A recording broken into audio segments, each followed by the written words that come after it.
هذا القرآن يوحدنا لطريق الخير يوجهنا الله تعالى أنزله ورسول الله معلمنا بسم الله الرحمن الرحيم. السلام عليكم ورحمة الله وبركاته. Alhamdulillah, puji syukur kita panjatkan kepada Allah Subhanahu wa Ta'ala, yang mana pada hari ini kita masih diberikan kekuatan, kesehatan, limpahan rahmat, umur panjang, sehingga kita masih bisa mendengarkan hal-hal dalam kebaikan. Kita juga tidak lupa berselawat kepada junjungan kita Nabi Muhammad sallallahu alaihi wasallam, karena beliaulah manusia yang paling mulia di muka bumi ini.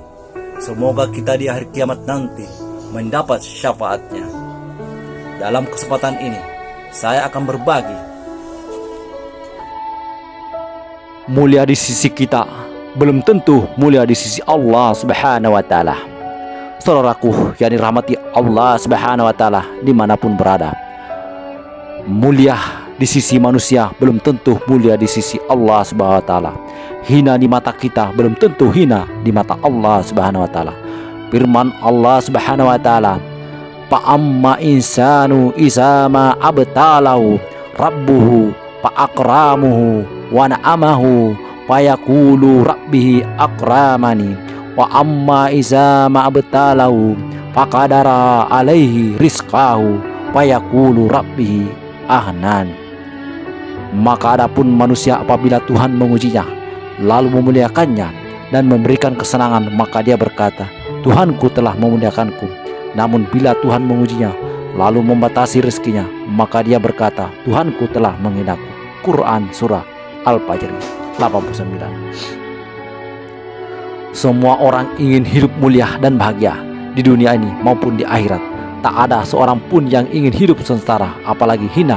Namun kita sering keliru dan salah persepsi dalam menggolongkan siapa yang disebut orang mulia dan orang yang hina. Pandangan sebagian besar orang dalam mengukur kemuliaan hanya dari segi materi, kekayaan, pribadi, memiliki rupa tampan atau cantik, ataupun jabatan yang tinggi. Padahal materi tidak dapat dijadikan tolak ukur seorang itu mulia atau hina.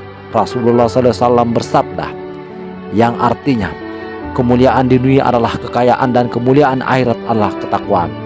Baik laki-laki maupun perempuan, kemuliaanmu adalah kekayaanmu, keutamaanmu adalah ketakwaanmu, kedudukanmu adalah akhlakmu, dan kebanggaan keturunanmu adalah amal perbuatanmu. Hadis riwayat Ad-Dailami. Selain itu, orang yang mulia selalu menyambung tali persaudaraan dalam setiap kondisi, menebarkan salam, memperhatikan urusan kaum muslimin, memelihara kemaluan, beraktivitas, dan berusaha mengamalkan kebajikan. Selain itu juga melakukan amal ma'ruf nahi mungkar, bersegera melakukan kebajikan, dan takut mendapatkan siksa akibat ketamakan. Ciri lain yang paling menonjol pada kepribadian orang mulia adalah beriman kepada Allah Subhanahu wa Ta'ala dan mengerjakan amal saleh dan saling menasihati dalam kebenaran dan kesabaran. Illallazina amanu wa amilus salihati wa tawasaw bil haqqi wa tawasaw bis sabri.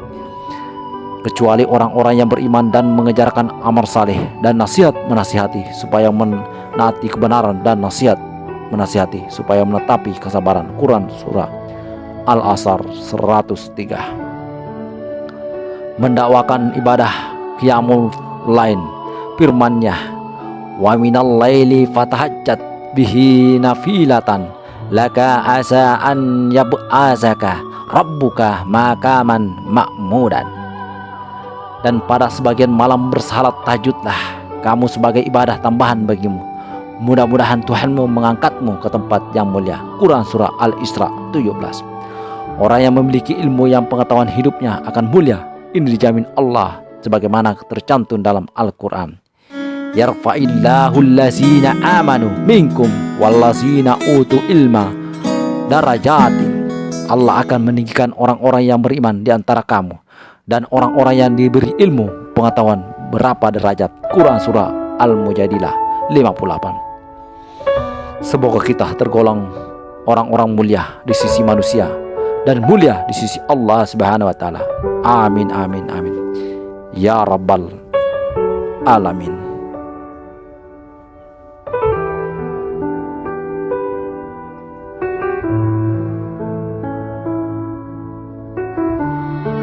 Cukup sekian, kurang dan lebihnya mohon dimaafkan. Wabillahi taufik wal hidayah. Wassalamualaikum warahmatullahi wabarakatuh.